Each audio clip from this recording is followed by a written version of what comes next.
Hey, it's Grant. Welcome back to Dead Rising Shop 2 Drop, episode 13. So what we're gonna go do is we're gonna go find Carlito's hideout with Isabella. Based off how this game goes, this scoop's probably all over the place. I can't use the shortcut, but she has the chance of being an amazing survivor. Right now, just the fact that she comes to you, the number of times I've just straight up left her in the original Xbox version of this game is way too high. Just because like I don't see her around that corner, and then I run around and get all the way to Carlito's hideout and like, oh, I don't have Isabella. Gotta go back. So it gives me the arrow, but I guess I have to literally escort her. Normally, if you know where you're going, she's really easy to deal with. She runs ahead of you because she's meant to be leading you because you don't actually know where this is the first time around. But that's not the case in this game, I guess. You have to really follow her. That is really dark. So overall, Isabella is a survivor. She's kind of like halfway bad, half between good. She's really fast, so that's great. But for some reason, her more than the other survivor just seems to get ganged up on. Like, she has a gun, but she doesn't really use it. It was hard. I had to heal her a bunch, but it wasn't really that bad. It's a quick run because when she does get out, she really clears distance. This is actually the same scoop as the Butcher, which is the main one I'm looking forward to in this fight. So I can't really fault Dead Rising Shop 2 Drop for this, but I do hate the fact that they send you back here after seeing Isabella, because it's just kind of a time waster. And I think that's intentional, because in the main game, you have to kind of waste time. There isn't much that happens after this for military reasons, right?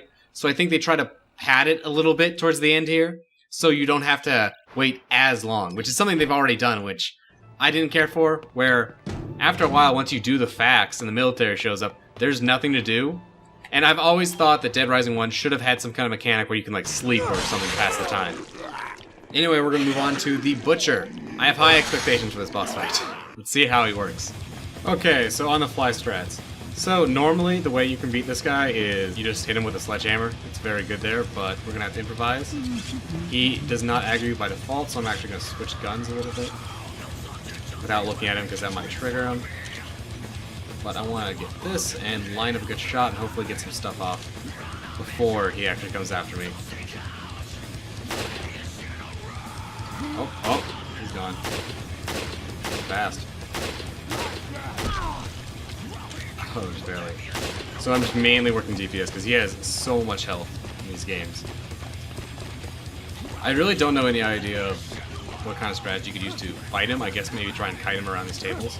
The thing is, Frank's pretty slow compared to him. I do have guns on my side because the guns in this game are awesome. And like this, it's pretty good at staggering. And then I'm hoping this table is going to buy me enough time to reload. Oh. It's been so long since I've done this in a way where it's actually hard. I forgot he can actually heal himself by going over those buckets. Well, this entire game has been leading up to just that. I thought like he was going to be one of the hardest one with all these prompts, kind of like the convicts, but no. Straightforward, easy.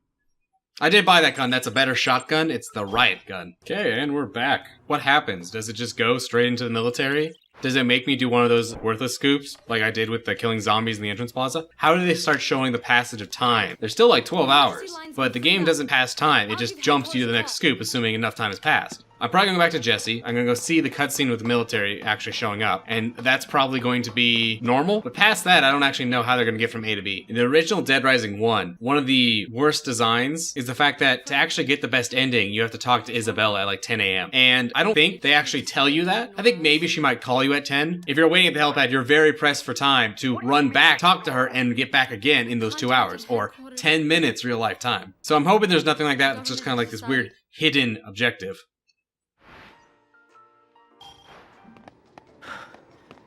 Oh, hello. I don't actually know when this cutscene occurs normally. I think it's about then. So I kind of got surprised by that. There's always these hard hat guys here. What? I don't know what's with this. I don't know if there's zombie Brad in this game, because I don't know when you're supposed to go see him. Like, normally you do it after the bomb run, but in this game, it doesn't really give you a chance. Oh, there we go. Okay. I was like, man. That's a pretty big deal to just take out. Just gonna aggro.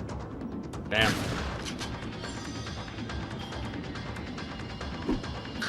Easy. Okay. Oh my god, will you not die? Ow. How hard are you to kill? Jesus. Oh my god, are you impossible to kill? What the hell? There we go. And no PP. Huh. Thanks, game. So, I just want to point this out. I have, for a long time, I have no direction. This is what I was talking about. I think I know as a player that I want to go save, talk to Isabella, but I don't know what you're supposed to do right now. Because the time's not passing, so that's a better thing. It's not like in the normal game where eventually they'll probably call you. I think I'm just gonna have to leave, or let me go to the helipad just in case there's something up there. I wonder, I haven't actually considered it. Does this game even have like multiple endings? Because I think generally speaking, if you fail a scoop, you just fail. They're not optional. Because I actually haven't tried it. I don't know if I can just like choose to miss, say, a case file and then just not complete it like you can in Dead Rising 1. So like these actors, or models, what do you want to call them, they count as being alive until you shoot them and then they'll die. Also, that guy only has 3 fingers. Weird. I'm pretty sure this is open at this point in the main game. Because when the military arrive, or maybe they don't officially arrive until you see Brock Sampson, but normally that's opened up at this point. Not that it's really particularly useful. I guess you could use it to get to Entrance Plaza faster. But it's kind of a pain. Like, if you've never done it, it's actually really interesting if you go the other way, which is something you never do because the door's locked. That hallway is actually filled with zombies. And I remember way back when I played this game for the first time on the Xbox version, I thought for sure that was the only way to get back to the safe room, and I spent like, God, it must have been 30 minutes to an hour like concocting the perfect way to get to the end of the tunnel. And then it's nothing, and I died getting back out, and I was sad. So this opens up a new enemy type. It's going to be the military. Alright, okay, there's a prompt. Because I guess there's going to be gunplay. There's a lot of ways to beat him in the main game, but in this game I don't know what the best choice is. Okay. That actually surprised me. I'm just gonna try and run from these guys right now. At least until I like get out in the open. Because they're a huge pain. And normally in Dead Rising 1, the way you kill them, in my opinion, is you do the distant battle skills, so you literally just rip out their intestines. That doesn't work in this game. And I don't have a great way around them. I can shoot them, but I'm guessing they are very tough to kill with bullets. So I have the small chainsaw, which I did not think to grab, and I'm not gonna run back. I think I can make it okay. There is the question of the helicopter. If the helicopter's out, I am probably not going to fight it because it's not a very well-designed fight. And it's just going to be so much harder in this game. I don't even know if I can see it because of how dark it's going to be. Maybe in the morning if I have spare time. It's something where it's like I do it once for the achievement, and that's probably obviously why they made an achievement, because it's optional. But it's just annoying. At least in this game, you'd have a little bit of an easier time pointing at the right areas because it has basically crit spots where have they removed barriers? This seems way more open. Maybe not. Or maybe the barriers changed or something. But it has crit spots being pilot who you can kill, I think, in 1 or 2 headshots if you're actually dead on. And in the rotor in the back or the top, I think, you take way more damage. Or maybe that's the only place it takes damage or something. I don't actually know how it works. So, again, I'll mention, I don't actually have sound, so the helicopter may totally be here, but I can't hear it. Unfortunately, as a side effect of my setup, the Elgato I used to record this, for whatever reason, it strips, like, the headphone jack of the sound. And I can still hear it through the Elgato if I wanted to plug that in, but my Elgato, because it's the retro one, there's, like, a good half-second delay on it, so that's pretty much useless to me. Plus, I think I fixed my setup, but then there's also the potential it'll just play my own audio back to me, which makes it impossible to talk. I actually turned up my brightness significantly, and it's marginally better. The only problem is I actually tested it at max brightness, and the game itself gets hard to see anytime you're not in dark mode, because it's way washed out.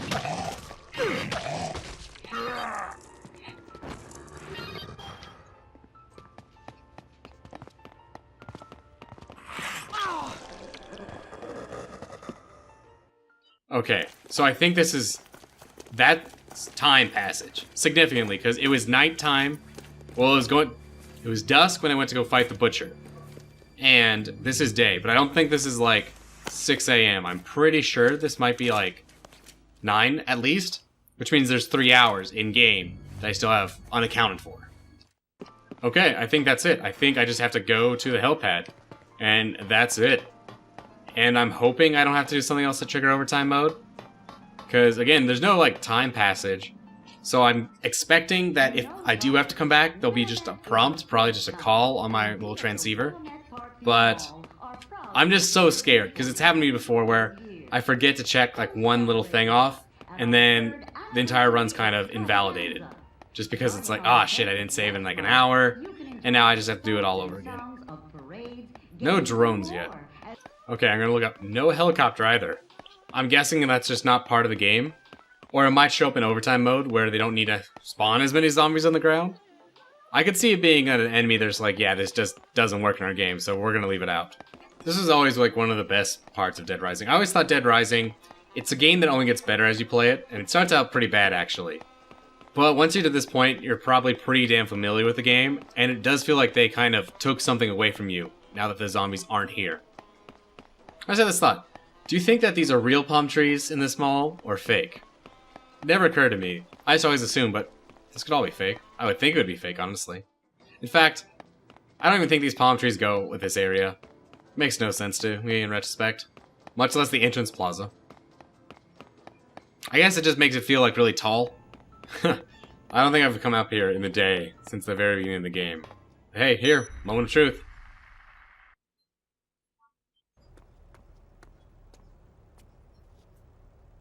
Looks good so far. This is always really stressful because all the endings look the same, so you don't really know until there's like one or two little cues. So like, for all I know, like Mr. Ed DeLuca could show up and die, and Frank just gets stranded. I don't know. I don't think I could actually name all the endings of Dead Rising 1. I just know a couple. But in theory, I should have done everything right. If not, I might actually have difficulty finding it. See, like here, this is normal still. This does not necessarily mean I have overtime mode, I don't think, until Isabella shows up. Must mean he got his scoop. I can't wait to get my share of the take. So I'm pretty sure I'm good now, because if he goes and crashes there, it's because it's into the clock tower. So I'm pretty sure, but I still think there's one where if you don't talk to Isabella, you see like all these events, but Isabella doesn't save you. I think that's what it is. Sorry if I'm quiet, guys. I'm actually eagerly waiting this. I've always liked this cutscene, and I won't know until the very end if it's the one. I'm 90% sure this is the right one now, but it'd be very fitting if you didn't do like the one thing that they show you pretty much exactly what could happen, if only you had done like that one more thing to stop it.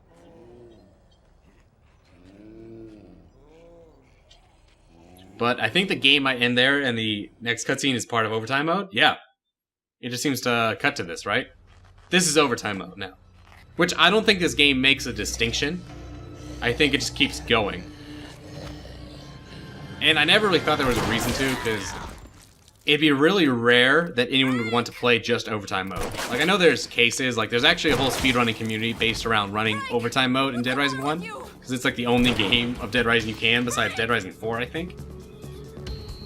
But other than that, I guess I can't think of any achievements or anything that are necessarily easier in this than they would be in, like, day 1.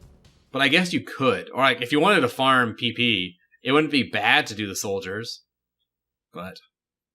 So, now that we know we got this, let's kick this off.